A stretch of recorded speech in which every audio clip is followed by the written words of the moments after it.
España es un país relativamente pequeño en Europa Occidental, pero lo que sucede aquí tiende a actuar en todo Occidente. Por eso, cuando hace un par de semanas el fundador del partido, Vox, recibió un disparo en la cara aquí en España, prestamos atención.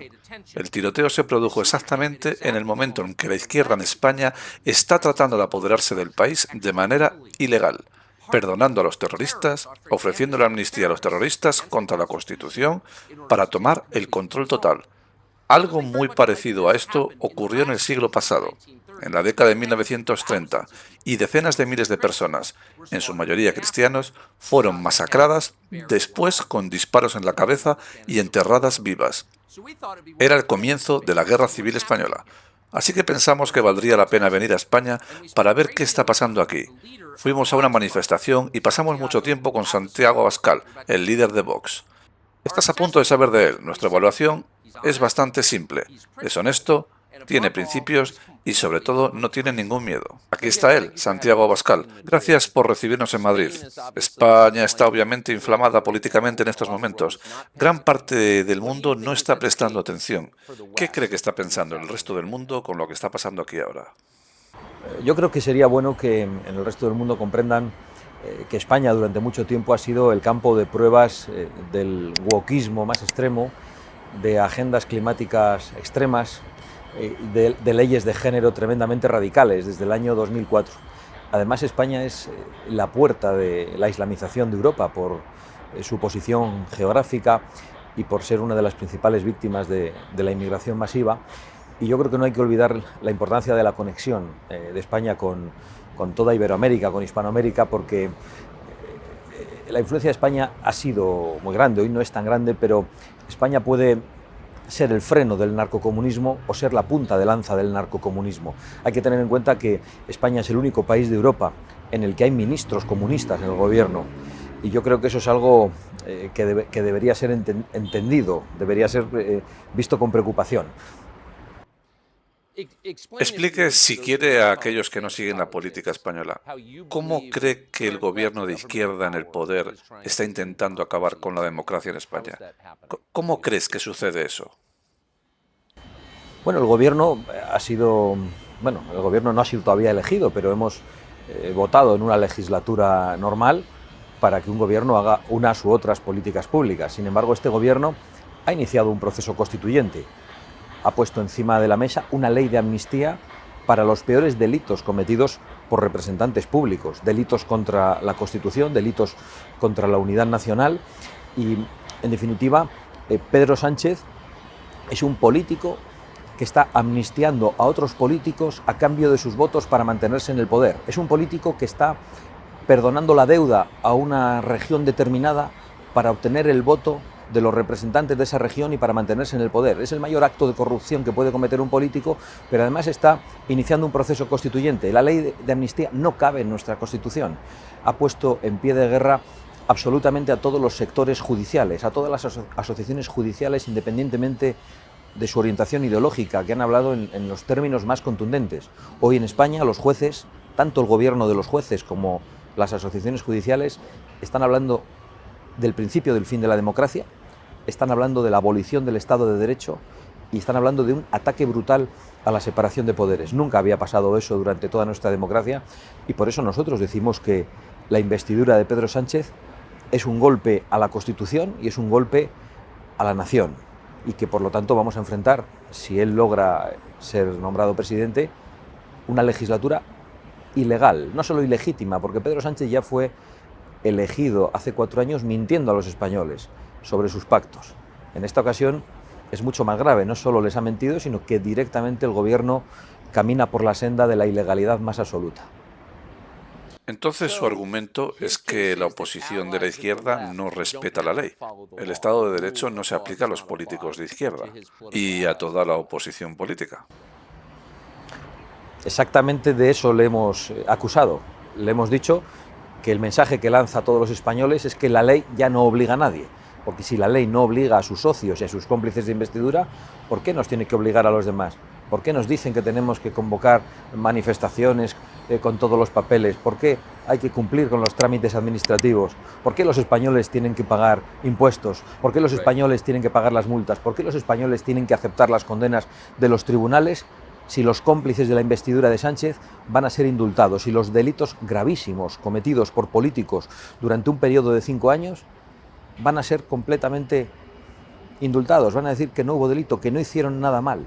Yo creo que no puede ocurrir nada más grave. Es un mensaje peligrosísimo a la sociedad y pone en riesgo la convivencia entre los españoles, porque ¿por qué vamos a aceptar la legitimidad de las instituciones gobernadas por la izquierda si la izquierda no respeta las leyes? La izquierda hace leyes de género extremistas, han hecho una ley de consentimiento sexual que se llama la ley del sí es sí, pero que solo les afecta a ellos. Recientemente ha sido detenido el hijo de un magistrado muy conocido de izquierdas, inmediatamente se le ha puesto en la calle. Hay personas que pasan en el calabozo durante días ante denuncias de esta naturaleza. Lo mismo con los delitos políticos. Ahora están deteniendo a un montón de chavales por estar en manifestaciones que no tienen permisos y les están imponiendo sanciones administrativas. Y sin embargo se están perdonando delitos gravísimos. Delitos más graves que los que cometen los políticos que roban el dinero público. Porque robar el dinero público y llevárselo a casa está muy mal. Pero robar el dinero público y utilizarlo para romper la Constitución y la convivencia es mucho más grave. Y eso es lo que ocurrió en Cataluña con los líderes separatistas que intentaron un golpe de Estado en el año 2017. El problema es que el golpe de Estado del año 2017, cometido por el separatismo y paralizado por la sociedad española, por la actuación del rey y de los tribunales, ahora ese golpe se ha trasladado al Palacio de la Moncloa y cuenta con el apoyo de Pedro Sánchez, que está dispuesto a cualquier cosa para mantener en el poder. No tiene ningún escrúpulo, no tiene ningún principio, no cree absolutamente en nadie, ni en nada, es capaz de vender incluso a su madre. Así que una de las partes tiene que seguir la ley al pie de la letra o irá a la cárcel. La otra parte puede hacer lo que quiera. Así que en España ya no hay Estado de Derecho, como usted lo describe. ¿Qué se puede hacer al respecto? Pues realmente enfrentamos una situación muy complicada porque no sabemos lo que puede durar. Nosotros lo estamos intentando todo. Estamos apoyando todas las movilizaciones sociales que están siendo sostenidas y permanentes durante mucho tiempo y absolutamente multitudinarias durante este fin de semana. Vamos a hacer oposición parlamentaria. Hemos acudido a los tribunales. Hoy mismo, después de esta entrevista, yo acudo al Tribunal Supremo a presentar una querella contra el presidente del Gobierno por negociar con aquello que no le pertenece, que es la vigencia de la Constitución y la deuda que tienen las regiones.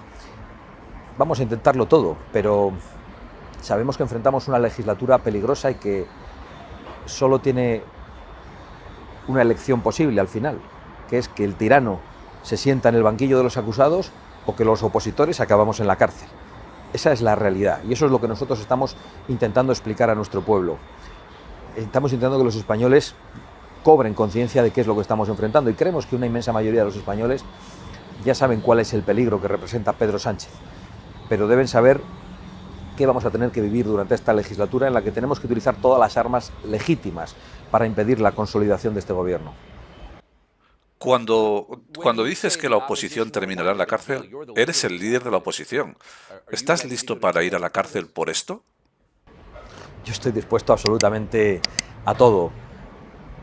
Absolutamente a todo. Yo represento una fuerza política de españoles que aman a su patria y su propia libertad por encima de todo, y no soy la única persona que está dispuesta a entregarlo todo, porque España siga siendo una nación unida y los españoles veamos nuestras libertades salvaguardadas y la igualdad ante la ley garantizada. Me parece que nuestros hijos, el futuro que tengan, merece absolutamente toda nuestra entrega. ¿Quiénes son tus aliados en esto? ¿El Departamento de Estados Unidos, que tiene como misión difundir la democracia en todo el mundo, se ha puesto de su lado en su esfuerzo por preservar la democracia? ¿Han hablado otras naciones a su favor? Bueno, durante estos días es verdad que la interlocución internacional no ha sido nuestra prioridad, por eso esta entrevista es tan importante para nosotros. Hemos estado muy centrados en la respuesta interna, pero confiamos en que esta conversación sirva para que muchas personas a lo largo y ancho del mundo entiendan cuál es el peligro que enfrenta España y que es un peligro que no solo afecta a los españoles, porque el cáncer que comienza a introducirse en la política española puede acabar afectando al resto de naciones europeas. Cuando las instituciones se degradan, eso se puede contagiar. Lo hemos visto en Hispanoamérica, cómo han ido cayendo una tras otra todas las naciones en manos de gobiernos narcocomunistas. Eso puede ocurrir perfectamente en Europa.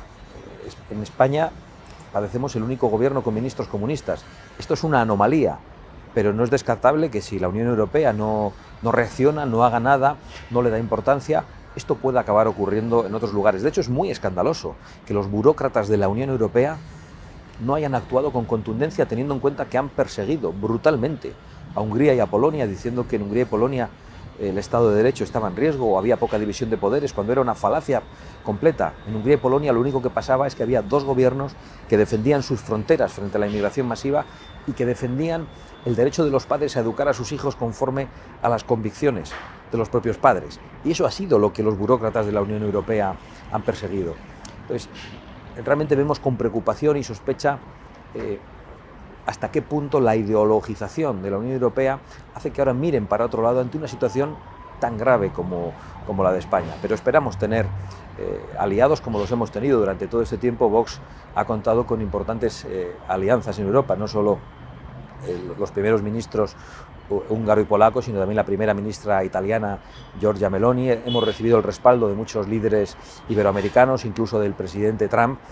Es decir, Vox es un partido con grandes conexiones internacionales porque somos conscientes de que, aunque nosotros defendemos nuestra propia patria, la estamos defendiendo de la misma manera que otros muchos ciudadanos a lo largo y ancho del mundo se enfrentan al globalismo y a la sensación de perder el control sobre su futuro de manera completa. Lo que las clases medias están viviendo en todo Occidente no solo ocurre en España, ocurre en Norteamérica, ocurre en toda Europa. Yo creo que enfrentamos enemigos comunes y debemos ser capaces de hacer lo que hacen ellos, de mirar por encima de diferencias. Comunistas, socialistas, miran por encima de diferencias y se unen en el Grupo de Puebla, en el Foro de Sao Paulo. Y al otro lado hay pequeñas rencillas, pequeños enfrentamientos. Yo creo que todos los que vemos con claridad el problema de lo que representa, por un lado, el narcocomunismo, por otro lado, el wokismo o el globalismo y las imposiciones a todas las clases medias, debemos encontrar la fórmula de colaborar y de trabajar juntos en todo el mundo. Una de las cosas que España tiene en común con otros países occidentales que se están volviendo menos democráticos está la implicación de George Soros, que influye mucho en la política española. ¿Por qué George Soros, que no es español y no tiene ninguna conexión con España, que yo sepa, está tan involucrado en la política española? Bueno, George Soros es húngaro y no solo es poco querido en Hungría, sino que es muy poco querido en muchas naciones del mundo porque trata de influir. George Soros fue la primera persona que se reunió con el presidente del gobierno español, Pedro Sánchez, cuando este fue elegido. Cuando a Pedro Sánchez yo le he interpelado. Perdona, o sea, ¿George Soros es la primera persona que se reunió con el presidente español? ¿George Soros? Exacto. Esas son las noticias que se publicaron en España y que el gobierno nunca ha desmentido. Cuando yo he interpelado al presidente del gobierno, Pedro Sánchez, sobre esa reunión, nunca ha contestado en el Parlamento. Nunca ha contestado. Claramente admiran a personajes de esa naturaleza. Es curiosa esa alianza entre la izquierda y la extrema izquierda y los multimillonarios globalistas. Es realmente una alianza curiosa de esa izquierda que antes se manifestaba como antiglobalización y que hoy se ha aliado con todos esos multimillonarios que quieren manejar el mundo y que nos tienen que decir cómo tenemos que vivir mientras ellos viven a cuerpo de rey. Una de las cosas que ha impulsado George Soros aquí, como en el resto de Europa y el resto de Occidente, es la inmigración masiva del tercer mundo a su país. ¿Tiene eso el apoyo del pueblo español? ¿Quiere el español medio que millones de africanos vivan aquí? No, en absoluto. La inmensa mayoría de los españoles, voten lo que voten, están en contra de la inmigración masiva. quieren que se produzcan repatriaciones inmediatas cuando la inmigración ilegal llega a nuestras costas, quieren que se produzcan deportaciones de aquellos que han entrado ilegalmente en nuestro país y, por supuesto, de los que cometen delitos, quieren que se retire la nacionalidad a las personas que la han obtenido y que cometen delitos en España. Esa es la posición mayoritaria del pueblo español. Nosotros lo conocemos bien y esa posición no solo la defienden los votantes de Vox, incluso los votantes socialistas, pero hay un discurso público, un discurso de los medios de comunicación, de las tribunas políticas y un discurso de la calle, un discurso de los bares. Están totalmente enfrentados. Es algo verdaderamente sorprendente porque además se atreven a estigmatizar a su propio pueblo. Llaman xenófobo a todo el que pide que la inmigración sea legal y ordenada. ¿Y a ellos cómo hay que llamarles? Endófobos. Ellos odian a su propio pueblo. ¿Por qué nos quieren condenar a las consecuencias de la inmigración ilegal? A la falta de seguridad, a la degradación de los servicios públicos y sanitarios. ¿Por qué quieren condenar a esas personas a jugarse la vida en el mar?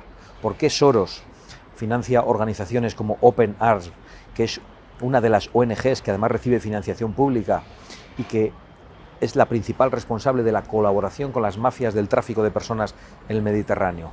¿Por qué arrebatamos a esos otros países a gran parte de su población que podría levantarlos? ¿Por qué les condenamos a unos juegos del hambre diciendo que el que llega aquí legalmente finalmente podrá legalizarse de alguna manera pasando por encima de nuestras leyes? Es toda una gigantesca y brutal contradicción que es muy difícil de denunciar porque inmediatamente la maquinaria mediática de la izquierda y del globalismo te etiqueta, te mata socialmente, te insulta y dice que eres una persona sin alma, que quieres que los inmigrantes mueran en el mar, que no eres solidario, cuando son ellos los que les están llamando y son ellos los políticos progres, los culpables de las muertes en el Mediterráneo. Esto no es un juicio, es simplemente un reconocimiento a las matemáticas, pero la tasa de natalidad española está muy por debajo de la normal. Los españoles no se reproducen. Sus tasas de inmigración se encuentran entre las más altas del mundo. Dentro de 100 años los españoles serán una pequeña minoría en su propio país. ¿Crees que la persona promedio sabe eso? Yo creo que sí, que el ciudadano medio lo ve con preocupación. España tiene que mirar a Francia, a Suecia, a Alemania, donde la islamización y el cambio social se ha producido de una manera brutal. Sin embargo, no hay un incentivo al renacimiento demográfico en los países europeos. Sí, hay un incentivo en Hungría, de nuevo. En Hungría, a las familias que tienen 3 hijos se les exime de pagar el impuesto de la renta durante toda la vida. ¿Qué hacen en Francia y en Suecia? Dan cheques por hijos. ¿Y quién tiene los hijos? Pues los que no trabajan muchas veces. Es algo endiablado. Hay que ver cuál es la fórmula para que haya un renacimiento demográfico en las naciones europeas. Los europeos queremos, la mayoría de los europeos, queremos preservar nuestra identidad, queremos preservar nuestras raíces, nuestro modo de vivir en libertad. Queremos que se preserve la igualdad del hombre y la mujer que algunas culturas y religiones no entienden. Eso es lo que estamos enfrentando. No enfrentamos cualquier tipo de inmigración. Enfrentamos una inmigración totalmente incompatible con nuestra manera de vivir, sobre todo las otras naciones europeas, porque es verdad que España recibe también una inmigración de los países hispanoamericanos, hermanos, que tienen una misma lengua, una misma cosmovisión, y la integración es mucho más fácil, es mucho más natural. Me ha impresionado durante el tiempo en el que hemos estado aquí el estado de libertad de expresión en España. Franco fue muy criticado por la censura, pero parece que en España moderna no se permite decir ciertas cosas. Aparentemente va contra la ley tener ciertas opiniones sobre la historia española. No se permite criticar la inmigración. ¿Cómo llegaron a un punto en el que el ciudadano no puede decir lo que piensa? Bueno, es el wokismo llevado al extremo. Si uno se opone a determinadas leyes de feminismo extremo o a las leyes de género, inmediatamente es denominado machista o transfobo. Si uno quiere hablar con libertad sobre su historia, inmediatamente dicen que es un fascista. Si uno cree que la unidad nacional hay que defenderla frente al separatismo, le llaman centralista, uniformizador. Buscan la muerte civil, tratan de aprobar leyes con las cuales se te pueda condenar por tus ideas, por tus convicciones. Convierten en odio el pensamiento de la derecha, para que solo la izquierda tenga legitimidad. Eso es lo que está pasando. Lo llevan a tal extremo que incluso en el diario de sesiones del Parlamento se eliminan algunas expresiones que utilizamos. Yo el otro día acusé al presidente del gobierno de ser el presidente más corrupto de la historia de España, precisamente porque iba a obtener la investidura amnistiando a otros políticos a cambio de votos para estar en el poder. Fue eliminado del diario de sesiones. Cuando hemos llamado filoterroristas a los que en realidad deberíamos llamar terroristas, porque son los herederos de la banda terrorista ETA y que tienen presencia parlamentaria en el Parlamento español, ha sido eliminado del diario de sesiones. Aquí hay dos varas de medir. La izquierda puede decirlo todo, los progresistas pueden decirlo todo y los demás tenemos que callar. Han impuesto una ley de memoria que trata de obligarnos a interpretar el pasado solo del modo en el que la izquierda piensa. Y eso es algo que no aceptan los españoles. Sin embargo, han logrado ir aprobando todas esas leyes con el apoyo de fuerzas extremistas de carácter comunista o de carácter separatista, que no creen en España, que no les importa lo que ocurra, no les importa el hundimiento económico y nacional de España. Por eso apoyan gobiernos como el de Pedro Sánchez.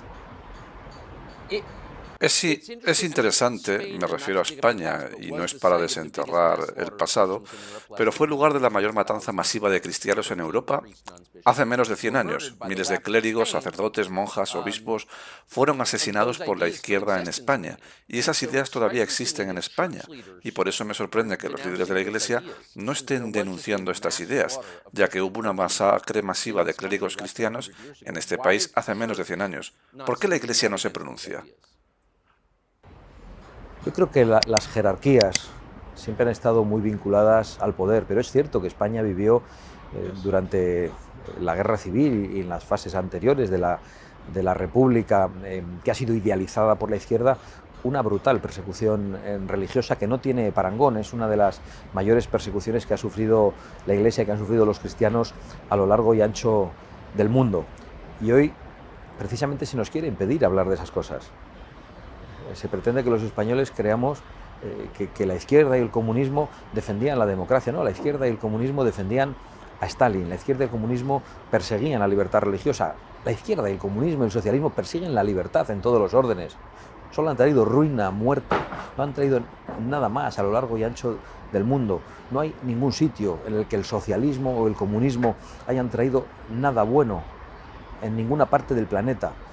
Y eso es lo que no quieren que digamos. Es verdad que ellos han perdido, con la caída del muro de Berlín, esa bandera de la lucha de clases. Hoy los obreros votan en América, en Europa y en Vox, y en España a fuerzas políticas como Vox. Entonces la izquierda ha necesitado buscar otros medios de confrontación social y de división. Es el marxismo cultural. Traen otro tipo de elementos, da igual que sea el género, el clima. Uno no acepta lo que ellos dicen, inmediatamente odia a las mujeres. Uno no acepta las leyes climáticas, como las leyes climáticas que se han aprobado en España, en el Parlamento, que prohíben la exploración y extracción de nuestros recursos naturales. Esas leyes se han aprobado hace 2 años en el Parlamento español. Si uno se opone a esas leyes, es un enemigo de la humanidad. Son los nuevos resortes de la izquierda para dividir a la sociedad y para obtener el poder. Te llaman alguien que odia a las mujeres, pero las políticas de Sánchez han resultado, creo, en un gran aumento de las violaciones violentas en tu país. ¿Me estoy perdiendo algo? No, es absolutamente cierto. Las violaciones se han multiplicado en España desde la llegada de Pedro Sánchez al poder. ¿Por qué? Porque han aprobado una ley, una chapuza de ley que pretendía proteger a las mujeres, y lo que ha hecho es poner en la calle a una cantidad tremenda de violadores, a 120 violadores peligrosos, y ha reducido las condenas a 1.200. Eso es lo que han provocado. Y además, esa llamada a la inmigración masiva ilegal procedente de determinados países, en donde no hay respeto por la mujer, también está detrás de la llegada a España y Europa de crímenes sexuales que no conocíamos, que no éramos capaces de imaginar.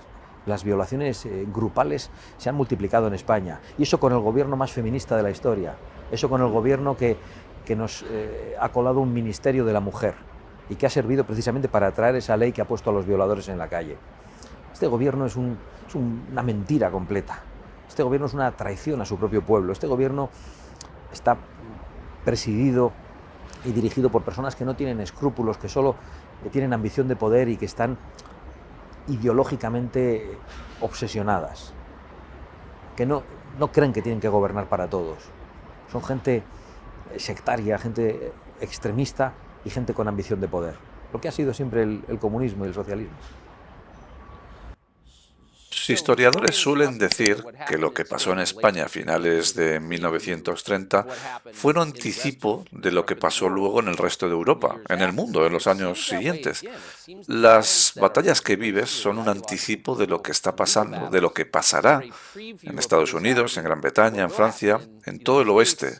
¿Qué les dirías a esos países que miran a España? ¿Qué lecciones estás aprendiendo? ¿Qué crees que la gente a la que realmente le importa la democracia en Estados Unidos, Reino Unido, Nueva Zelanda, Australia o Canadá, qué deberían aprender de lo que está sucediendo aquí? ¿Qué consejo les darías? Bueno, yo creo que es verdad que España tiene esa influencia para lo bueno y para lo malo. Además, Pedro Sánchez, si logra la investidura, no solo sería el presidente del gobierno español, sino que es hoy el presidente de turno de la Unión Europea. Es decir, la influencia de lo que se está haciendo en España puede traspasar fronteras. Yo creo que los españoles durante muchos años nos hemos dejado llevar por algo terrible, que ha sido la falta de autoestima nacional, por un sentimiento de culpa por nuestra historia, un sentimiento absurdo, porque España ha tenido una historia gloriosa en América. España ha aportado a la historia universal la mayor obra de hermanamiento que nunca se ha producido, con el mestizaje racial, con la evangelización. Y yo creo que España no tiene nada que avergonzarse, tiene que estar orgullosa, pero hay una leyenda negra que ha hecho que los españoles miren muchas veces con vergüenza a su propio país. Y la izquierda ha olvidado la patria, ha identificado la patria con la derecha. Ha rechazado nuestra historia por completo. El otro día, durante el desfile de las Fuerzas Armadas en España, yo estaba en una de las tribunas de autoridades y por allí pasaba la Legión, la Policía, la Guardia Civil, militares de todos los cuerpos, pasaron los aviones, la infantería, la caballería. No se aplaudía nada hasta que pasó la agencia tributaria y entonces los que estaban detrás de nosotros, los socialistas y comunistas que estaban en las tribunas, comenzaron a aplaudir. Para ellos la patria solo es pagar impuestos. La bandera, el himno, les repugna. Nuestra historia les avergüenza. La falta de autoestima nacional yo creo que ha sido uno de los grandes problemas de España. Cuando no hay un proyecto, cuando no hay un orgullo, una nación puede caer en cualquier cosa y en manos de cualquiera. España puso fin a los sacrificios humanos en América. Eso me alegra y lo celebro. Así que anoche fuimos... Bueno, lo tiene ya que celebrar Hugo Chávez y todos aquellos que hoy vemos que en su propio aspecto representan la mayor apología de lo que hizo España. Hay un historiador que era Venancio Carro que decía que la cara de los actuales indios es un documento viviente y nuestra mayor apología. España nunca ha sido un país racista. España apostó por el mestizaje y por la evangelización. Por supuesto que los imperios de América Latina se basaron en sacrificios humanos y los españoles terminaron con eso y eso me parece algo de qué presumir. Así que anoche fuimos a las protestas de Madrid sobre las 12 de la noche. ¿Cuánto tiempo esperas que esas protestas continúen? No voy a decir cuánto creo que van a durar, voy a decir cuánto creo que deben durar. Y yo creo que deben durar a través de esa fórmula o de otras todo lo que dure este gobierno. Si se produce la investidura pasado mañana, España va a enfrentar un gobierno ilegal durante 4 años. Un gobierno que dice que la ley solo obliga a los opositores, pero no a sus socios. Un gobierno que está dispuesto a amenazar a los jueces con comisiones de investigación en el Parlamento. Un gobierno que no cree en la separación de poderes, un gobierno que no cree en España. Yo creo que el peligro es tan grande que los españoles van a tener que ir a la movilización permanente. Y finalmente, ¿cómo crees que esto acabará para ti? Cuando dices tus oraciones o estás en un momento de tranquilidad y piensas en el resto de tu vida honestamente, ¿cómo crees que esto acabará para ti? La verdad es que pienso poco en ello. en cuál es el futuro que me espera a mí. Honradamente pienso muy poco en ello. Yo tengo 4 hijos y pienso mucho en su futuro. Y como otros muchos españoles veo con extraordinaria preocupación cuál es la patria que vamos a dejarles. Yo creo que la nación es algo que nos trasciende. La nación no somos los españoles que estamos hoy aquí, no son las personas que vemos caminar por la calle. La nación es nuestra historia, son los cementerios de nuestros antepasados. La nación es la reunión de los vivos, de los muertos y de los que no han nacido. Y por lo tanto yo veo las cosas con un sentido de trascendencia, no solo con un sentido de trascendencia religioso. Creo que lo que hoy hacemos, aunque nosotros no obtengamos la victoria que deseamos, puede servir para que otros, más adelante, nuestros hijos, otras generaciones obtengan esa victoria. Habrá merecido la pena. Eso espero para ti. Gracias por pasar este rato con nosotros. Ha sido un honor para nosotros. Muchísimas gracias, Tucker. Thank you.